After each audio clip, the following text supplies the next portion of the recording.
Hello friends, मैं हूं Kartikeya and welcome back to my channel Y K dreams.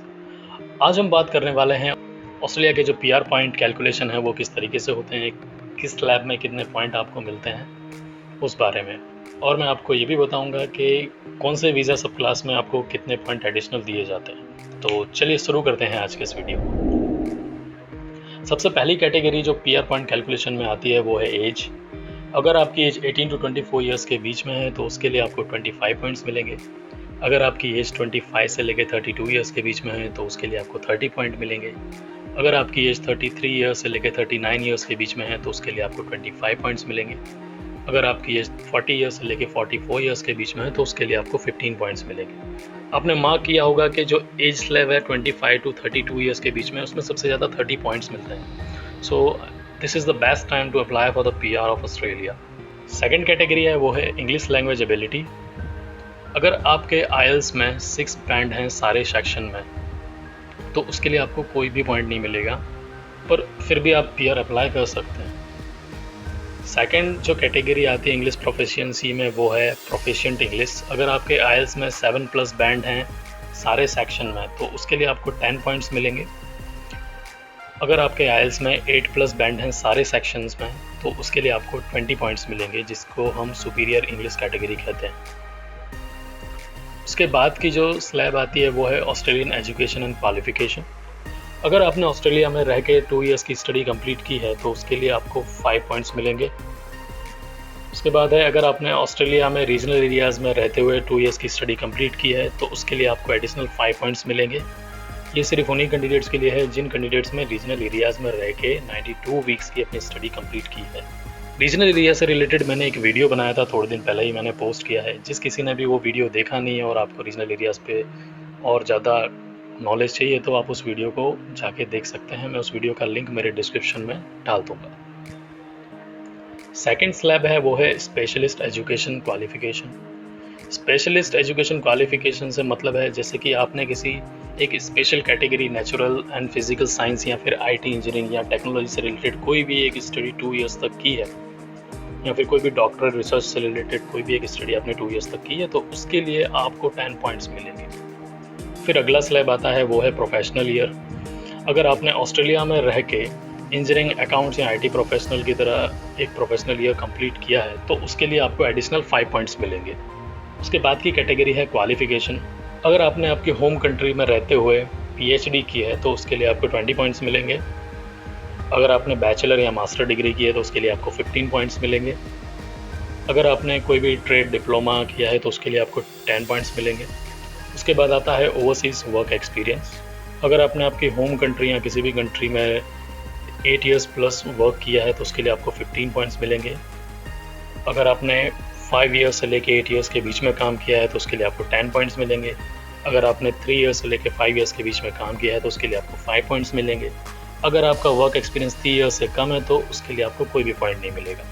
अगली category है ऑस्ट्रेलियन वर्क एक्सपीरियंस। अगर आपने ऑस्ट्रेलिया में रहते हुए 8 ईयर्स प्लस वर्क किया है तो उसके लिए आपको 20 पॉइंट्स मिलेंगे।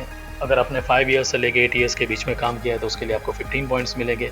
अगर आपने 3 ईयर्स से लेके 5 ईयर्स तक काम किया तो उसके लिए आपको 10 पॉइंट्स मिलेंगे। अगर आपने 1 ईयर से लेके 3 ईयर्स तक काम किया तो उसके लिए आपको 5 पॉइंट्स मिलेंगे।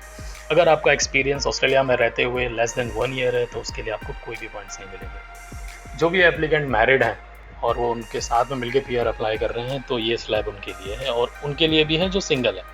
अगर आप पीआर एप्लीकेशन में अपने पार्टनर को इंक्लूड कर रहे हैं और अगर आपके जो पार्टनर की स्किल्स हैं वो आपने एसेस कराई हैं और उनकी जो ऑक्यूपेशन है वो ऑक्यूपेशन लिस्ट में है और उनकी जो इंग्लिश लैंग्वेज प्रोफिशिएंसी है वो एक्चुअल में +6 बैंड है तो उसके लिए आपको 10 पॉइंट्स मिलेंगे।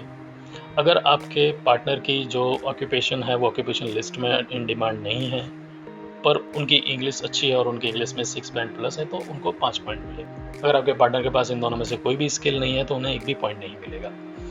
और सिंगल्स के लिए एक और अच्छी चीज़ है, अगर आप सिंगल हैं तो उसके लिए आपको 10 पॉइंट्स मिलेंगे। फिर इसमें एक और स्लैब आता है वो है डेजिग्नेटेड लैंग्वेज। डेजिग्नेटेड लैंग्वेज का मतलब है जैसे मान लीजिए आप ट्रांसलेटर हैं या इंटरप्रेटर हैं किसी भी एक पर्टिकुलर लैंग्वेज या मल्टीपल लैंग्वेज के, और वो कोर्स आपने ऑस्ट्रेलिया के किसी भी सर्टिफाइड इंस्टीट्यूट से किया है और आपके पास वो सर्टिफिकेट है तो उसके लिए आपको एडिशनल 5 पॉइंट्स मिलेंगे।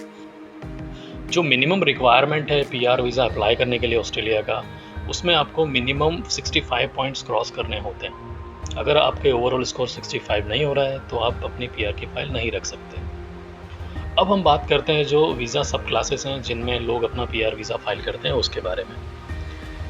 मोस्टली 3 सब क्लासेस हैं जिनमें लोग पीआर वीज़ा अप्लाई करते हैं। पहली है स्किल्ड वर्क रीजनल 491 वीज़ा। जैसे किसी के रिलेटिव ऑस्ट्रेलिया के किसी भी रीजनल एरिया या टेरिटरी गवर्नमेंट एरिया या स्टेट में रह रहे हैं और वो उन्हें स्पॉन्सर कर रहे हैं, तो वो ये वीज़ा अप्लाई कर सकते हैं। और जब ये वीज़ा वो फाइल करेंगे तो उसके लिए उन्हें एडिशनल 15 पॉइंट्स मिलेंगे। उसके बाद जो सेकंड सब क्लास है वो स्किल्ड नॉमिनेटेड 190 वीज़ा। ये वीज़ा अप्लाई करने के लिए आपको EOI फाइल करना पड़ता है गवर्नमेंट को, किसी भी एक टेरिटरी जिसमें भी आप जाना चाह रहे हैं वहाँ पे। अगर आपकी जो जॉब स्किल है वो उनकी जो ऑक्यूपेशन लिस्ट रिक्वायरमेंट है उसमें है तो आप अपना EOI सबमिट कर सकते हैं। अगर गवर्नमेंट आपकी प्रोफाइल को शॉर्ट लिस्ट करती है और आपको जब वीज़ा इन्विटेशन देती है to apply for the PR, तो फिर उसके लिए आपको एडिशनल 5 पॉइंट्स मिलेंगे। थर्ड है स्किल्ड इंडिपेंडेंट 189 वीज़ा।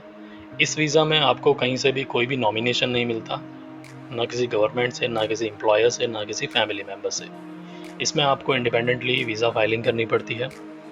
इसमें ये शर्त होती है कि जो भी आपकी स्किल है या जो भी आपका ऑक्यूपेशन है वो 189 वीज़ा के ऑक्यूपेशन लिस्ट में होना चाहिए। इट मीन्स इन डिमांड होना चाहिए, तो आप इस वीज़ा सब क्लास में अप्लाई कर सकते हैं। आई होप आप लोगों को मेरा ये वीडियो अच्छा लगा होगा।